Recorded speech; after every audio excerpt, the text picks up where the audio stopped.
Bismillahirrahmanirrahim. Assalamualaikum warahmatullahi wabarakatuh. Perkenalkan, nama saya Maulana Zulkarnain Aziz, kelas B D3 Manajemen Pemasaran. NIM saya 5502200034. Di sini saya akan mempresentasikan tugas saya. Planning.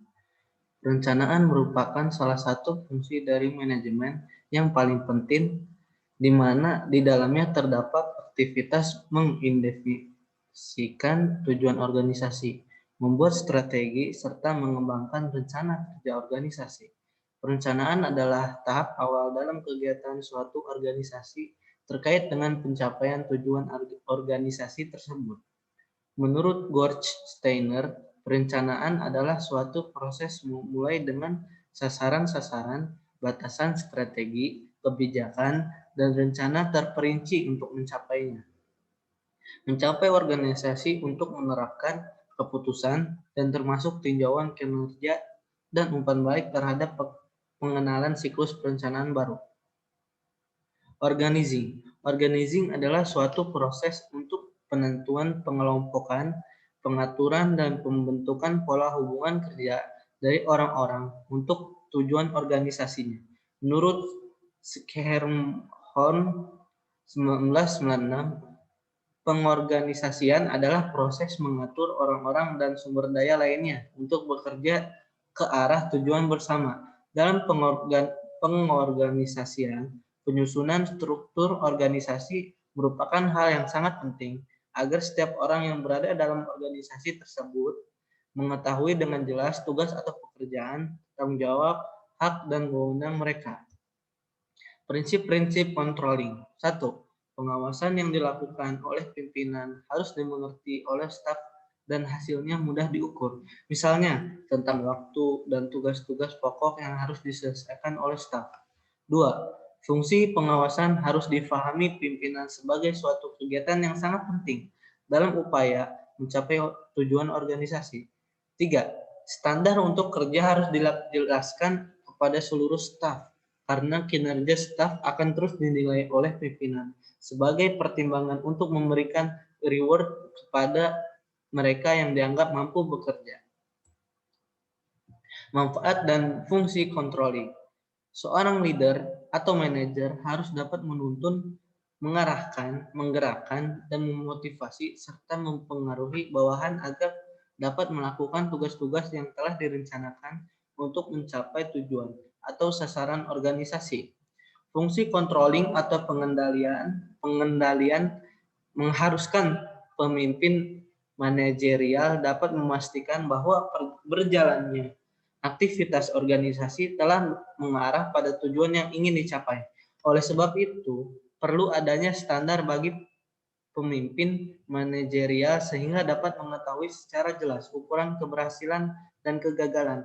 Tak heran jika fungsi pengendalian ini diikuti dengan evaluasi, di mana perlu adanya tolak ukur terhadap standar kinerja dan pengukuran kinerja secara aktual, sehingga dapat dilakukan koreksi atas segala penyimpangan atau ketidaksesuaian yang terjadi dalam proses pencapaian tujuan organisasi. Proses controlling. Yang pertama, penetapan standar pelaksanaan perencanaan. Yang kedua, penentuan pengukuran pelaksanaan kegiatan. 3. Pengukuran pelaksanaan kegiatan. Yang keempat, perbandingan pelaksanaan dengan standar dan analisa penyimpangan. Yang kelima, pengendalian tindakan koreksi bila diperlukan. Pengertian planning dan organizing. Planning adalah bagaimana perusahaan menetapkan tujuan yang diinginkan dan kemudian menyusun rencana strategi bagaimana cara untuk mencapai tujuan tersebut. Organizing fungsi perencanaan adalah pengaturan sumber daya manusia dan sumber daya fisik yang dimiliki agar bisa menjalankan rencana-rencana yang sudah diputuskan untuk mencapai tujuan yang diinginkan. Pengertian kegiatan pemasaran dan manajemen pemasaran. Kegiatan pemasaran adalah aktivitas yang dilakukan oleh pemasaran untuk mempromosikan penjualan atau pembelian produk atau jasa. Kegiatan pemasaran meliputi pengiklanan, penjualan, dan pengiriman produk ke konsumen atau bisnis lain. Manajemen pemasaran adalah proses penetapan tujuan-tujuan pemasaran produk bagi suatu organisasi, perencanaan, dan pelaksanaan aktivitas untuk memenuhi tujuan-tujuan tersebut, dan mengukur kemajuan ke arah pencapaiannya. Fungsi manajemen pemasaran. Fungsi utama manajemen pemasaran yang pertama adalah melaksanakan riset terhadap konsumen.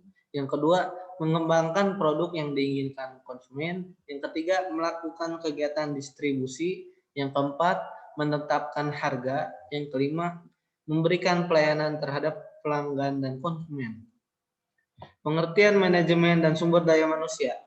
Manajemen sumber daya manusia, disingkat MSDM, adalah suatu ilmu atau cara bagaimana mengatur hubungan dan peranan sumber daya yang dimiliki oleh individu secara efisien dan efektif, serta dapat digunakan secara maksimal, sehingga tercapai tujuan bersama perusahaan, karyawan, dan masyarakat menjadi maksimal. Peran manajemen sumber daya manusia sangat diperlukan dalam suatu organisasi, instansi maupun perusahaan dalam pengolahan tenaga kerja atau karyawan, memonitor kemajuan teknik dan pengembangan serikat buruh, melaksanakan pendidikan, latihan, dan penilaian presentasi kerja karyawan. Manajemen operasi, pengertian. Dalam kalimat manajemen mempunyai arti yang berasal dari kata to manage, yang artinya mengatur. Pengaturan dilakukan melalui proses dan diatur berdasarkan urutan dari fungsi-fungsi manajemen itu sendiri. Dengan demikian, manajemen merupakan suatu proses untuk mewujudkan tujuan yang diinginkan. Fungsi-fungsi manajemen operasi. Yang pertama, keuangan. Keuangan adalah komponen penting dalam manajemen operasi. Sangat penting untuk memastikan bahwa semua keuangan telah dimanfaatkan semaksimal mungkin dan dilaksanakan dengan benar untuk memastikannya terciptanya penciptaan barang dan jasa yang optimal. 2. Strategi. Ketika menggunakan strategi dalam manajemen operasi, ini mengacu pada taktik perencanaan yang dapat membantu melalui sumber daya yang dioptimalkan dan pengembangan keunggulan kompetitif atas bisnis lain. Yang ketiga, operasi. Fungsi manajemen operasi ini berkaitan dengan perencanaan, pengorganisasian, pengarahan, dan kontrol keseluruhan dari semua kegiatan dalam organisasi. Ini adalah fungsi utama manajemen operasi dan secara efektif akan membantu dalam mengubah bahan baku dan upaya manusia menjadi barang dan layanan yang tahan lama yang dapat dimanfaatkan konsumen. Ruang lingkup manajemen operasi. Ruang lingkup manajemen operasi adalah perencanaan sistem produksi. Yang pertama, penentuan lokasi pabrik. Yang kedua, penentuan tata letak fasilitas pabrik. Yang ketiga, perencanaan lingkungan kerja. Yang keempat, persoalan standar. Selanjutnya, pengendalian produksi. Yang pertama, pengendalian bahan baku. Yang kedua, pengendalian biaya produksi. Yang ketiga, pengendalian tenaga kerja. Yang keempat, pengendalian kualitas. Yang kelima, pemeliharaan. Manajemen risiko, pengertian dan tujuan. Manajemen risiko adalah segala proses kegiatan yang dilakukan semata untuk meminimalkan bahan mencegah terjadinya risiko di perusahaan. Di dalamnya ada kegiatan identifikasi, perencanaan, strategi, tindakan, pengawasan, dan evaluasi terhadap hal-hal negatif yang kemungkinan akan menimpa usaha. Fungsi manajemen risiko. Yang pertama, perencanaan, planning. Yang kedua, pelaksanaan, accounting. Yang ketiga, pengendalian, controlling. Manfaat manajemen risiko.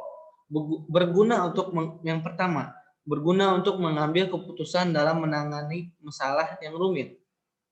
Yang kedua, memudahkan estimasi biaya. Yang ketiga, memberikan pendapat dan intuisi dalam pembuatan keputusan yang dihasilkan dalam cara yang benar. Yang keempat, memungkinkan bagi para pembuat keputusan untuk menghadapi risiko dan ketidakpastian dalam keadaan yang nyata. Yang kelima, memungkinkan bagi para pembuat keputusan untuk memutuskan beberapa banyak informasi yang dibutuhkan dalam penyelesaian masalah. Yang keenam, melanjutkan pertumbuhan perusahaan. Yang ketujuh, menyediakan pedoman untuk membantu perumusan masalah. Yang kedelapan, menstabilkan pendapat perusahaan. Kurang lebihnya mohon maaf. Assalamualaikum warahmatullahi wabarakatuh.